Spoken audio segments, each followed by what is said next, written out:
В нынешнем мире игры делятся на множество типов: одиночные, сетевые, с открытыми мирами, с соревновательными режимами и так далее, и так далее. Игроки тоже выбирают под себя тот стиль игры, который им нравится. К примеру, кто-то кайфует от прохождения одиночной игры и вникания в сюжет, кто-то любит проходить их на скорость, ну а кто-то просто бьет какие-то рекорды, что и доставляет игрокам удовольствие. Вы на канале Catfish Studio, и сегодня мы узнаем о дебилизме в CarX Drift Racing 2. В CarX тоже есть множество режимов игры, которые подходят различным типам игрокам. Кто-то любит мериться письками в сетевой игре, кто-то показывать красивые заезды, а кто-то страдать дебилизмом. Возьмем пример игры Half-Life и игроков, которые любят его спидранить, то есть проходить игру на время. Якобы кто быстрее дойдет до конца. Чтобы это делать, игроками были придуманы различные лазейки и совсем другое использование игрового движка для преодоления каких-то препятствий, чтобы дойти до конца игры намного быстрее. Все эти лазейки являются открытыми и общедоступными, и если вы не будете их использовать, то вы ничего не добьетесь. Может, не надо?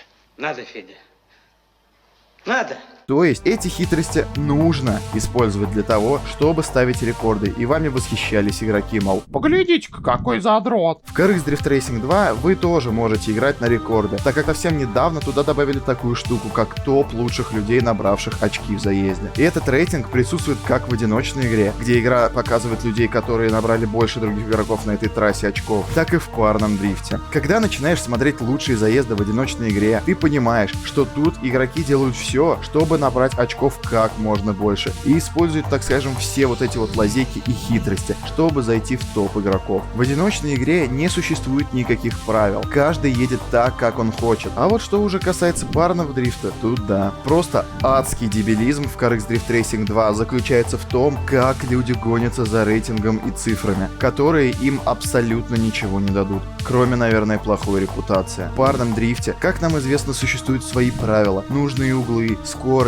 траектории и все в этом духе. После добавления в игру вот этого вот рейтинга лучших заездов для парного дрифта, я думал, воу, блин, круто, можно будет посмотреть, как крутые ребята дрифтят и научиться у них чему-то, да? А в итоге мы видим вот это. Люди стали настолько токсичными, что просто-напросто сами порождают дебилизм в игре, и потом же сами жалуются на то, что в игре, мол, делать нечего, где контент и т.д. и т.п. Зайдя в рейтинг парных заездов, просто смотришь на это убожество и думаешь про себя, ну вот неужели так хочется попасть в рейтинг, что берешь такую тачку, стертые колеса без зацепа, специально настраиваешь машину и едешь, кладя на все правила дрифта огромный огурец. Люди ради этого рейтинга, ради каких-то гребаных циферок просто-напросто убивают всю атмосферу в игре и кладут на все, готовы просто на все, чтобы занять первые места. Такая же тема и в топ-32. Токсичность людей дошла до такого уровня, что они заходят в игру, начинают страдать всякой неподобающей херней, а потом говорят, что в игре делать нечего. Чуваки, да вы попробуйте в топ заездов в этом рейтинге на нормальных колесах, соблюдая правила дрифта, войти в топ-1 или же в топ-32 без зауглений всяких проехать и занять полку с первым местом. Вот это я понимаю челлендж, ради которого ты потеешь, тренируешься в игре и получаешь удовольствие. В других играх люди проявляют свое умение играть действиями, тренируются и показывают результаты на турнирах, а в CarX Drift Racing 2 люди готовы страдать дебилизмом, чтобы показать, мол, я набрал цифры. Да какая разница, набрали вы цифры, не набрали. Если вы едете на стритах, в бэквордах и этим гордитесь, и потом говорите, что в игре нечем заняться, извините, вы, наверное, вот